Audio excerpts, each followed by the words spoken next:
બાપ તો મા બાપ છે, એમાં બાપનું પાત્ર છે ને આખું અલગ છે.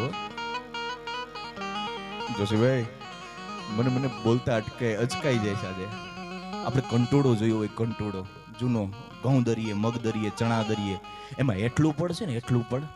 તમે જોજો આ બધા જે કંટોળો જોયો હોય, હજી તો હવે તો લુપ્ત થયો, પણ હજી ઘણાયના ઘરમાં આપણે હશે. એ એટલું પડ છે ને, એ કાકા કુટુંબ, ફઈ ફુવા, સખા સખીઓ બધાય છે.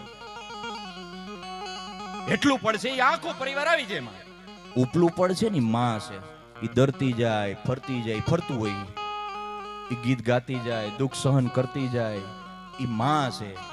પણ આખી ઘંટી હાલતી હોય ને, એક ધરી ઉપર હાલતી હોય. બાપ છે સાહેબ, પડદા પાછળનો ખેલાડી છે. આ બાપ છે ને, એ પડદા પાછળનો ખેલાડી છે. બાપ તો બાપ છે. એટલે જ મારા ગુરુ લખે છે કે આંગણી પકડે તે મારા બાપની રેલો, આંગણી પકડે